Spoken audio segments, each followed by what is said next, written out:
बिस्मिल्लाहिर्रहमानिर्रहीम। अस्सलाम वालेकुम जी।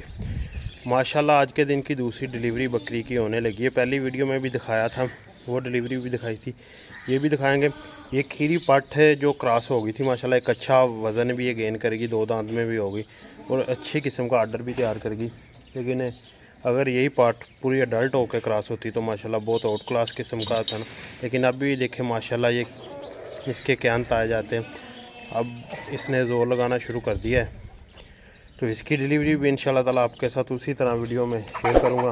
तो वीडियो को मुकम्मल देखना है। बाकी और मज़ीद अच्छी वीडियो के लिए चैनल को सब्सक्राइब कर लें। अब पाठ डिलीवर करती है तो बाद में जो भी आया वो आपको दिखाएंगे जी। तो फाइनली दोस्तों दूसरी बकरी ने भी डिलीवरी माशाल्लाह कर दिया। पाठ ने पहली बार डिलीवरी की है। असल में एक खीरी क्रॉस हो गई थी, फिर भी बच्चा बहुत ही आउट स्टैंडर्ड किस्म का दिया इसने। माशाल्लाह बहुत ही हेल्थी बच्चा दिया है। पाठ ने देख सकते हैं। ये असल में मक्खी चीनी ब्रीड से है बकरी। तो बकरा जो इस पे लाल नागरा डब्बा क्रॉस हुआ था, तो माशाल्लाह बच्चा जो है इसने ना वो वाइट ज़्यादा है, मतलब आउट स्टैंडर्ड किस्म का बच्चा पैदा किया है। माशाल्लाह माशाल्लाह माशाल्लाह बहुत ही प्यारा किस्म का बच्चा। लेकिन डिलीवरी बहुत ही ज़्यादा मुश्किल हुई है इस पाठ की।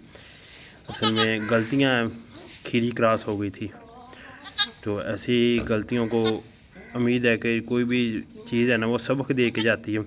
नेक्स्ट टाइम ना ख्याल करना है, जितनी भी अपनी तरफ से कोशिश हो कि ये मेरा जो मेन मिशन है वो यही है कि ब्रीडर को ना बकरियों से अलग ही रखा जाए तो बेहतर है।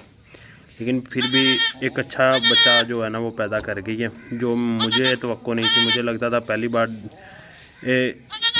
बच्चा जो पैदा करेगी ना वो बहुत ही ज़्यादा वीक पैदा करेगी, लेकिन बकरी ने माशाल्लाह एक सेहतमंद बच्चा पैदा किया। मेरी यही कोशिश होती है कि जो फर्स्ट टाइम इस तरह की पाठ हो जाए वो बच्चा एक दे। इसकी रीज़न ये होती है कि इनमें अक्सर दूध की कमी आ जाती है, तो फिर प्रॉब्लम बनती है। अब बकरी को हम गुड़ और दाने वगैरह दे देने लगे हैं, फिर जो इसका प्रोटोकॉल होगा वो देंगे, बच्चों को दूध पिलाएंगे, वो बाकी सब चीज़ें बात की है। अभी फर्स्ट टाइमर है तो बच्चे के भी इतनी ज़्यादा परवाह नहीं कर रही। तो वैसे भी हमें इस चीज़ का नहीं है कि बच्चे की मतलब वो इतनी ज़्यादा ना भी करे तो बेहतर है, क्योंकि हमने बच्चों को लगाना ही फीडर पे होता है। जो पहली बकरी ने डिलीवर किया उन बच्चों को फीडर के साथ दूध पिलाने के बाद बंद कर दिया। अब इन्हें भी थोड़ी देर बाद इस बच्चे को भी दूध पिला के ना फौरी कोशिश किया करें कि 10 मिनट के अंदर अंदर ना बोली यानी कि इसे पिला दें जितनी भी जल्दी हो सकता। तो माशाल्लाह उम्मीद है कि वीडियो पसंद आई होगी। अगर वीडियो पसंद आई तो वीडियो को लाइक शेयर ज़रूर करें और मज़ीद अच्छी वीडियो के लिए हमारे चैनल को सब्सक्राइब कर लें। अल्लाह हाफिज़।